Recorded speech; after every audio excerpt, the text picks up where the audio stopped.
Today we're going to talk about the discovery of drugs to treat syphilis and malaria. And as we go through this lecture, what I want you to do is practice thinking like a bioengineer that's trying to develop a new medicine. I want you to observe how other people have done it in the past. As we go through these stories, think about how people identify new potential medicines, how they test to see if those medicines work, and then how they scale up production. Because these are each of the areas where bioengineering is really having an impact on new medicine development.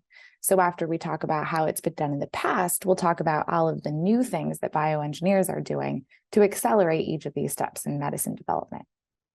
Before we get to the medicines, we're going to talk about the diseases. I want to introduce you to malaria and syphilis.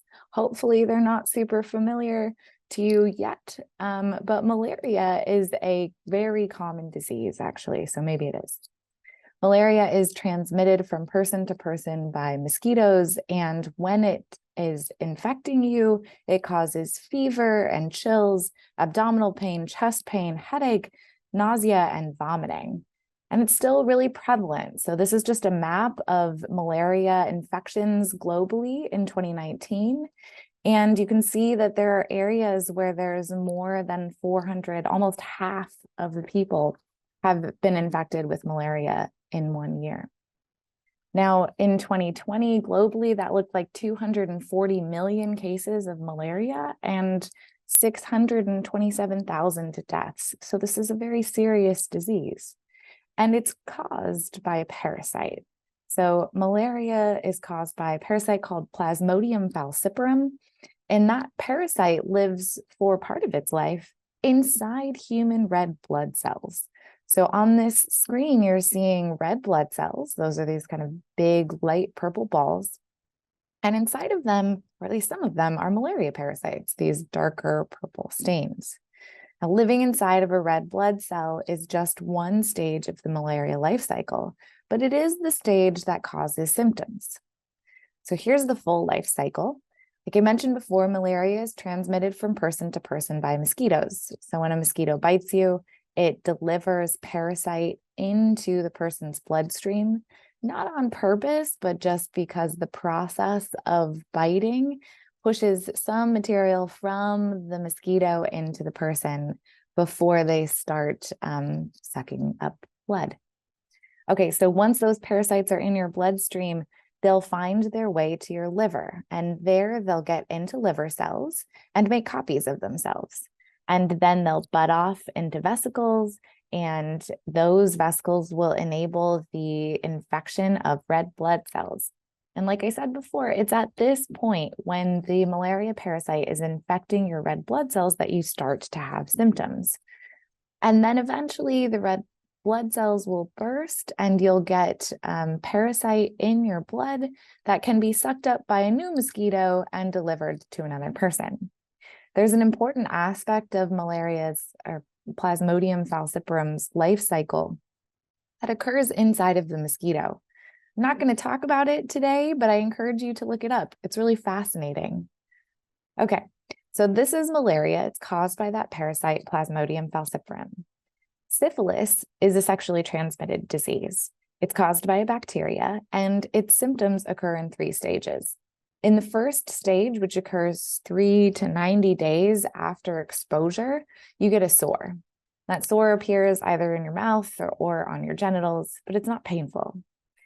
Eventually, the sore heals, and about 4 to 10 weeks later, you get a rash. And that's a full body rash. And for some people, the syphilis infection stops there. They never have another symptom, and they live the rest of their life normally. But for other people, about 3 to 15 years after the initial infection, their syphilis disease reappears, and this time it's much more severe. Stage 3 syphilis affects your internal organs. It's actually lethal. It causes dementia and other psychotic disorders. It will cause internal bleeding, like I said, damage to your internal organs, and respiratory failure. Here's actually a photo of a skull from somebody who had syphilis. And you can see the degeneration, the holes within it that are caused by the disease. Now, syphilis is caused by a bacteria called treponema. It's not infecting red blood cells. It actually doesn't live inside of your cells at all, but it is what causes syphilis. So I want to ask you, after hearing about these two diseases, how would you cure them? What would you do to treat somebody who has malaria and syphilis? But what would you do if it were the 1800s? Imagine there are no antibiotics. We don't know about bacteria. We don't know about plasmodium. We really don't know what's causing these diseases, but we know that people are getting sick. We know that they're dying. What would you do to try to cure these diseases? Take a minute to brainstorm. Maybe you're lost. Maybe you have an idea. Either of those are okay. But check in, see how you're thinking about this problem. All right, now what actually happened? Well, a cure for syphilis started with an observation. We're going to talk about the cure for syphilis first, and then we'll get to cure for malaria. This observation was made at a mental hospital. Like I said, syphilis can cause neurodegeneration, and so a lot of patients with stage 3 syphilis would end up in mental hospitals. And a doctor at the mental hospital noticed that syphilitic patients occasionally were cured by what he called febrile episodes. These are fevers. And so he thought to himself, maybe a fever can cure syphilis. Didn't know why that would work, but he thought it was an idea worth testing. But the challenge became, if a fever can cure syphilis, how can you induce a fever? This question of how could you induce a fever is not an easy one to answer. People tried wrapping people up in blankets. They tried doing all sorts of physical things to raise their temperature. But worked really well was actually infecting patients with malaria. So if you'll remember, malaria induces a high fever. It's one of the symptoms of having Plasmodium falciparum in your blood. And so this doctor, Dr. Wagner-Jorig, the one who made that observation in the psychiatric hospital, tested Plasmodium falciparum as a treatment for syphilis. He extracted malaria parasites from a patient who currently had malaria, and then infected a stage 3 syphilitic patient with that malaria parasite, with Plasmodium falciparum.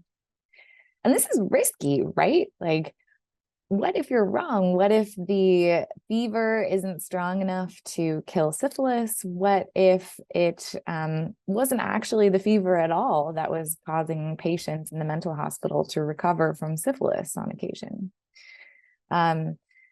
But Dr. Wagner-Jorig got lucky, or rather, he knew what he was doing, and it worked.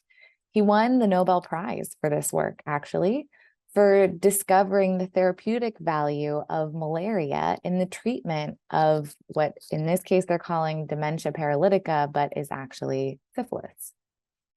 So just to be really explicit about it, the treatment that Dr. Wagner-Jorig prescribed or started using to treat syphilitic patients looked like this.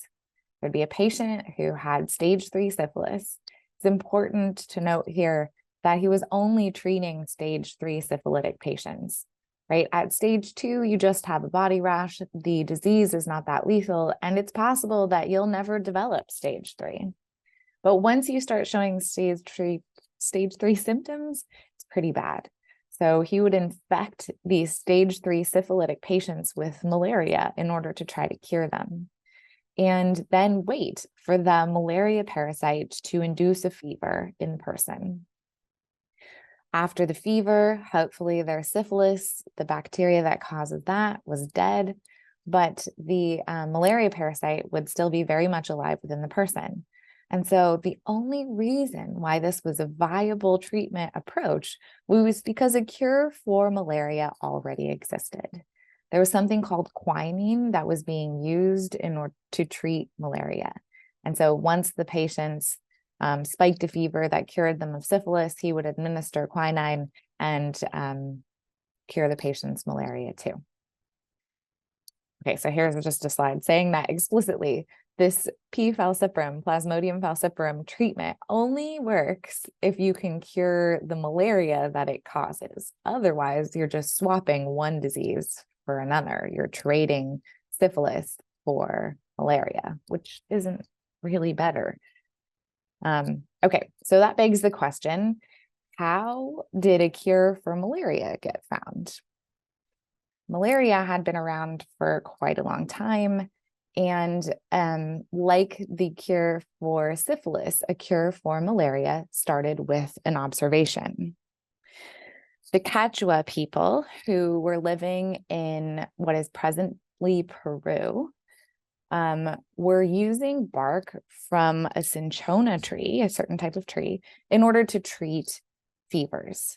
And this was noticed by a Jesuit colonist who had come over from Italy or Spain and realized, that there were, or come over from Spain where there was a lot of malaria, and thought, hey, if this cinchona tree bark can be used to treat fevers, maybe it can be used to treat that fever that's going around in Spain.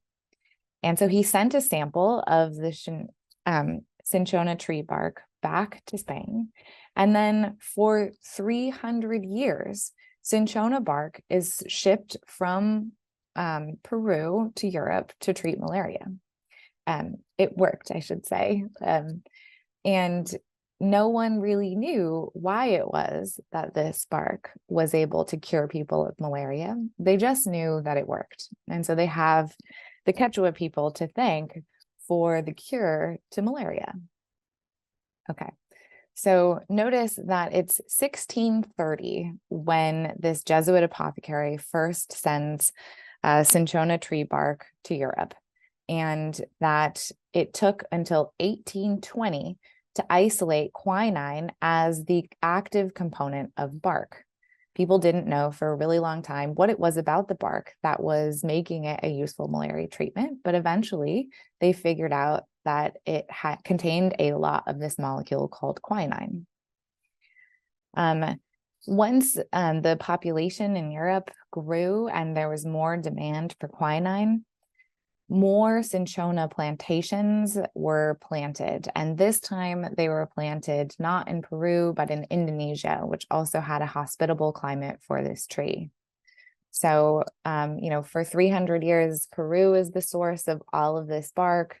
And then from 1910 to around 1944, this bark is being supplied from a plantation in Indonesia.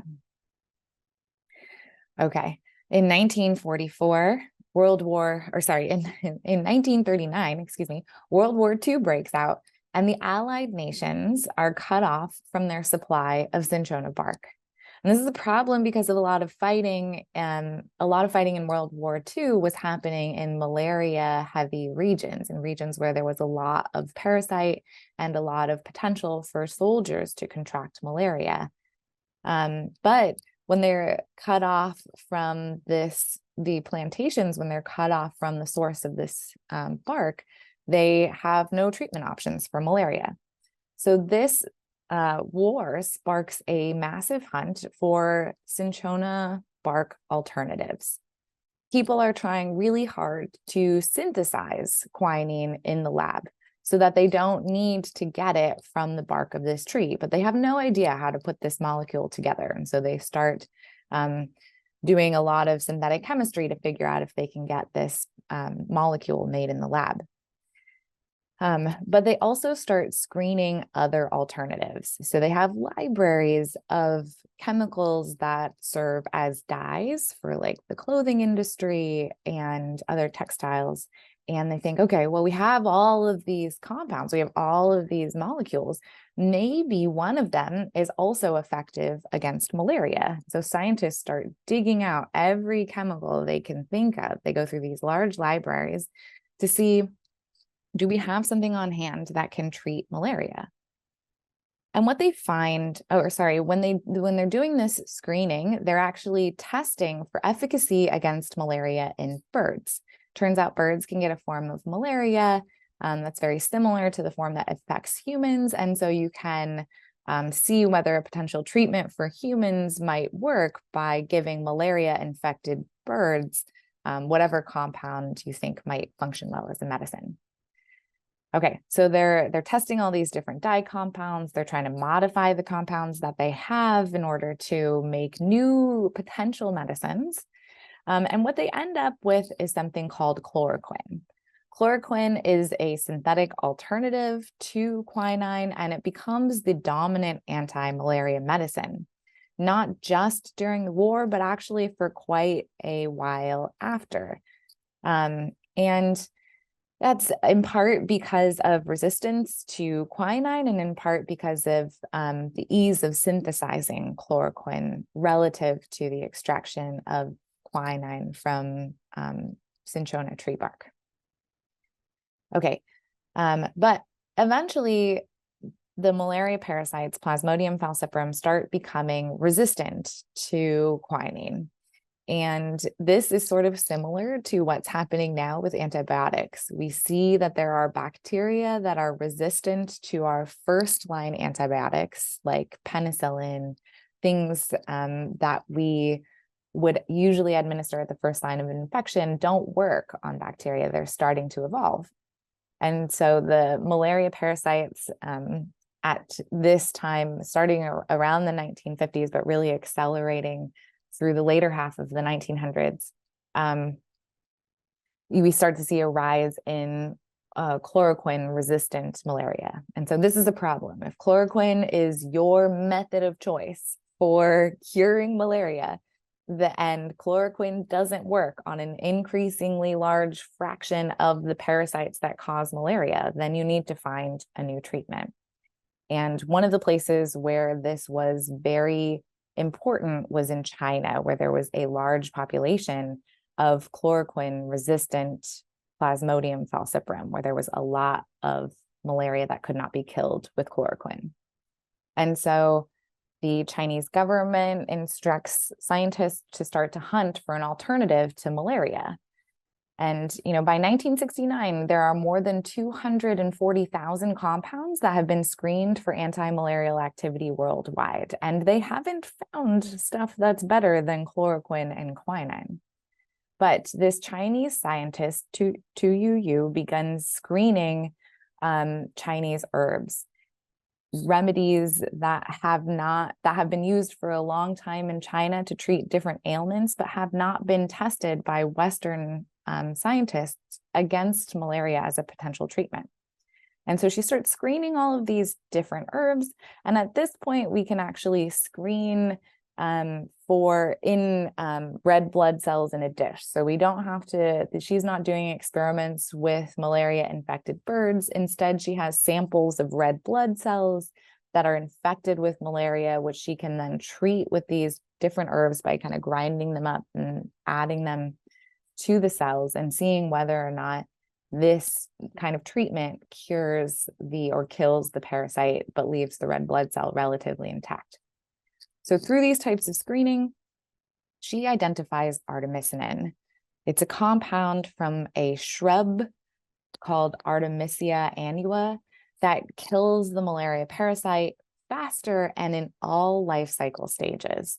So that's really exciting. So once she discovers this through her cell-based screens, they start clinical trials in people and discover that not only does it work well at curing malaria, it has fewer side effects than chloroquine or quinine. And so Tu Yu gets the Nobel Prize for Medicine in 2015 for this discovery. And that's a very exciting time because we have now a new and even more effective treatment for malaria, which is still a problematic disease worldwide. But it's actually difficult to source large quantities of artemisinin. In this big shrubby plant, artemisinin content is only 0.1 to 1%. So you have to grind up a lot of the plant in order to get enough artemisinin to treat people. And it's not just that. Artemisinin crops are, exposed to the weather. And if there's a bad crop year, then you can have less medicine and it can change the prices of this anti-malarial drug in a way that pushes it out of reach for people who might really need it.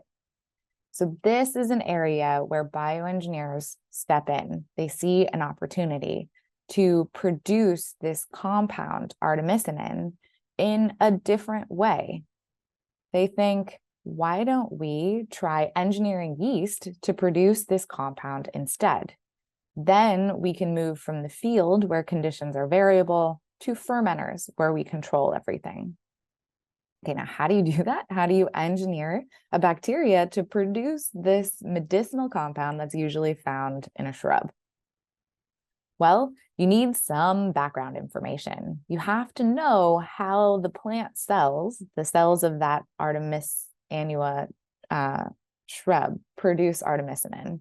And fortunately, there had been a lot of work on plant genetics to figure out exactly which genes encoded in Artemisia annua's genome lead to the production of artemisinin. So this is just showing you all of the compounds that are intermediates as you move from acetyl-CoA, which is a part of central metabolism, all the way to artemisinin. And in bold uppercase letters are the genes encoding enzymes that are responsible for making artemisinin from acetyl-CoA. And what you'll notice on this slide is that there are a lot of steps to go from acetyl-CoA to artemisinin.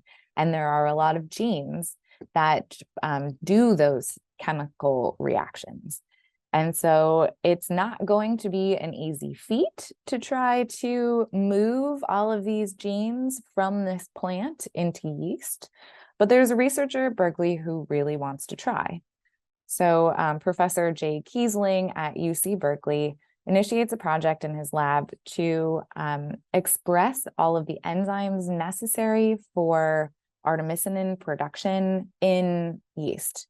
And he's able to achieve 25 grams per liter production of this compound in yeast just by putting these genes from the plant into yeast. And this is really exciting to people who work in bioengineering, and it's an example of new technology being used to try to change the way that medicine scale-up occurs. But there's some market resistance. So there are people who are maybe not as happy with the use of genetically engineered yeast to make medicines because it's not making a whole lot at first. That titer, although pretty good, could be higher, and the process of producing artemisinin in yeast could yield more artemisinin per cell. And people were excited to kind of see it there, and were maybe a little disappointed at first at the yields, but also, there are social factors at play here, where people whose whole livelihood was to farm this shrub in order to produce artemisinin were going to potentially be put out of a job by bioengineers who had taken their whole process and moved it into a fermenter. And so there were some kinks to work out, but the kind of financial drivers, this need to produce low-cost medicines, really got the Gates Foundation involved, which helped push scale up to see if we can produce 25 grams per liter of artemisinin in the lab, how much can we produce when we start moving these engineered yeast into bigger and bigger bioreactors? I am listing a bunch of news articles here, mostly because I would encourage you to read them, to see kind of how this new bioengineering invention was sort of received, and how it's kind of found its way to where it is now, where artemisinin is being, yeast-produced artemisinin is really being much more heavily embraced and pointed to as a great innovation in bioengineering in solving a key problem in medicine, which is scale up, or contributing a solution, I should say. Okay, So those are treatments those are the stories of the development of medicines to treat syphilis and malaria. And I just want to put them into context for you. So remember at the beginning of this lecture, I said that I wanted you to pay attention to the steps to creating new medicines. Remember, we need to identify a potential medicine, test to see if it works, and then scale up production.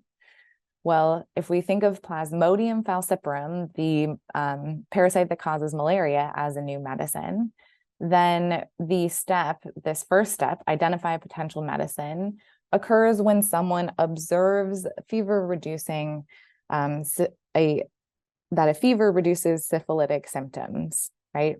And then that leads them to test Plasmodium falciparum as a fever inducer, right? So they think, okay, a fever could be used to treat syphilis, and I know that Plasmodium falciparum causes a pretty high fever, and so I'm going to test it as a fever inducer. The scale up in this case is sort of weird. The doctors were sourcing parasites from malaria patients. This is certainly not as widely adopted of a practice as any of the other drugs that we talked about today. But it is how this particular treatment was sourced. So I wanted to put it in here. Maybe you can think of a better way to source Plasmodium falciparum for the treatment of syphilis. Okay, so actually, I do want to just say that we don't treat syphilis with Plasmodium falciparum today. Syphilis is caused by a bacterium, and we have antibiotics that can kill it. And so if you were to contract syphilis today, you would get an antibiotic from your doctor, and that would cure you. Please don't seek out malaria as a treatment for a disease that's much easier to cure today than it was in the 1850s. Okay, so now let's think about cinchona bark or quinine as a new medicine. So when colonialists observed the Quechua people treating fevers with cinchona bark, that led them to the hypothesis that cinchona bark can be used to treat malaria, because malaria also has fever as one of its symptoms. They sent cinchona bark back to Europe to be tested as a treatment against malaria. I should say the fact that cinchona bark was being the diseases that the Quechuan people were treating with cinchona bark were not malaria. It just was fortunate that this compound happened, or this bark happened to work against malaria and the other ailments that the Quechuan people were treating. I don't want you to think that they were already treating malaria. Okay, so they sent this bark back to Europe as a treatment. So that's how they were testing to see if it worked with people. And then to scale up production, they decided to create large plantations of cinchona trees. Now, that is problematic, and there are better ways to produce a lot of medicine. I think bioengineering can have an impact in streamlining these processes of medicinal development and scale up, and can avoid situations where we feel like we need to plant very large quantities of a tree, for example, in order to get a lot of medicine. Okay.